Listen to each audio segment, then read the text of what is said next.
Hai Fitness Mania, kembali lagi bersama Coach Halim Chiang. Kita akan membahas hari ini tentang solusi bagi punggung yang membungkuk. Postur punggung yang membungkuk seringkali kita temukan dan menjadi keluhan, baik itu dari orang tua ke anaknya, ataupun bahkan di saat usia sudah menginjak usia lanjut dan semakin membungkuk. Apa saja penyebabnya dan apa yang bisa kita lakukan? Coba kita lihat satu persatu. Faktor pertama biasanya adalah obesitas atau penumpukan lemak.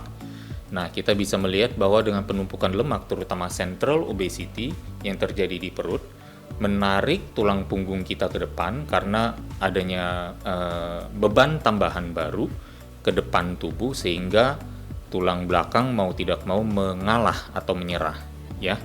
Dan ini menjadi salah satu faktor kontributor yang paling besar. Faktor kontributor yang kedua, sebelum kita ke sana, kita bahas dulu langsung ke solusinya. Solusinya tentunya adalah penurunan kadar lemak. Jadi supaya tidak terjadi tambahan beban yang ada di depan tubuh itu. Caranya adalah tentu dengan menjaga atau memperbaiki pola makan. Misalnya dengan mengatur 4 komponen makan itu. Ada namanya sumber, penyajian, kemudian ada juga timing dan jadwal, dan juga frekuensi, dan juga ada yang namanya jumlah. Nah, 4 komponen diet inilah yang perlu diperbaiki. Buat menjadi lebih bagus, lakukan latihan beban untuk memperkuat otot, terutama otot-otot di sekitar punggung, ya, dan juga secara menyeluruh di seluruh tubuh supaya seimbang. Dengan keseimbangan inilah tidak terjadi ketimpangan, tertarik ke depan atau timpang ke belakang atau ke samping kanan maupun kiri. Kemudian juga secara perlahan dan progresif melakukan olahraga dan juga tentu dilakukan dengan senang hati.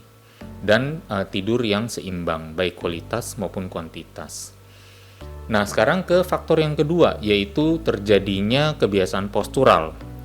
Seperti contoh duduk di sofa ataupun menggunakan HP, ya, atau misalnya bekerja di kantor yang terlalu lama, duduk terlalu lama sehingga akhirnya makin lama posturnya semakin membungkuk ke depan.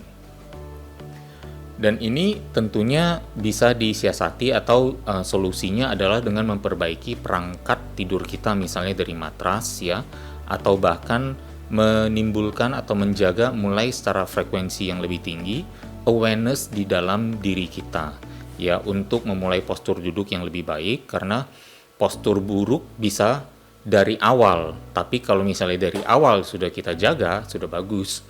Kemudian apabila kita karena terlalu lama dalam satu posisi, coba buat satu awareness juga untuk teringat kembali, oh postur saya sedang jelek, saya harus perbaiki. Setiap kali kita teringat, kita perbaiki. Bahkan sekarang ada aplikasi kalau tidak salah yang bahkan menyarankan kita atau bisa membantu mengingatkan kita akan postur buruk, ya.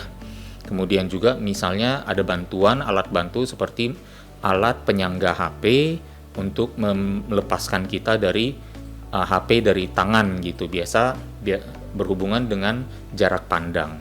Gara-gara jarak pandang kita melihat lebih dekat atau bahkan lebih jauh. Gara-gara itu postur kita jadi berubah-berubah. Nah, dengan memiliki satu jarak pandang yang fix, bisa membantu kita menjaga postur juga, ya. Jadi solusinya sudah ada di sana. Tapi yang terbesar pasti adanya di otot punggung yang lebih lemah. Nah, ini juga salah satu faktor yang sangat besar. Yang ini biasa ditimbulkan gara-gara apa? Kita terutama misalnya orang-orang yang berolahraga, baik fitness, entah itu di rumah maupun di gym, ya, melakukan latihan pada otot-otot tubuh bagian depan yang terlihat oleh cermin, sehingga kita lebih cenderung menguatkan, sehingga terlupakan bagian punggung gitu. Dan ada bagian punggung yang tidak terlatih. Bagaimana kita melatihnya? Kita lihat satu persatu. Punggung memiliki 3 lapisan, ya, 3 lapisan otot. Tetapi kita lihat di sini bahwa sebenarnya dari analisis berbagai derajat kemiringan bungkuk saja sudah ada evaluasi dan konklusi mengatakan upper back itu mengalami yang namanya weaken atau pelemahan, ya, pelemahan pada bagian upper back. Nah, Punggung memiliki 3 lapis otot. Otot yang terlihat di sini, yang di bagian yang saya beri kotak kuning, adalah otot-otot yang di gambar kiri. Ya, di sisi kiri adalah otot lapisan paling atas, yaitu trapezius tengah. Kemudian ada rhomboids juga di lapisan yang tengah, yang di sisi kanan. Ya, lapisan tengah maksudnya lapisan atas, lapisan kedua, dan lapisan yang paling dalam.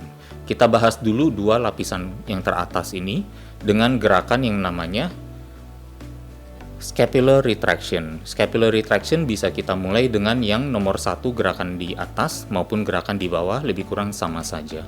Caranya adalah misalnya dengan lengan kita lurus, ya, lalu kita bahunya dengan kondisi seolah-olah membungkuk atau bahu didorong ke depan, kita sisip tarik ke belakang. Ke depan, kita sisip tarik ke belakang. Dan kita buat ada tarikan beban dari depan sehingga kita ada tantangan untuk ke belakang. Ada tantangan untuk ke belakang. Nah, ini kita lakukan berulang-ulang untuk memperkuat.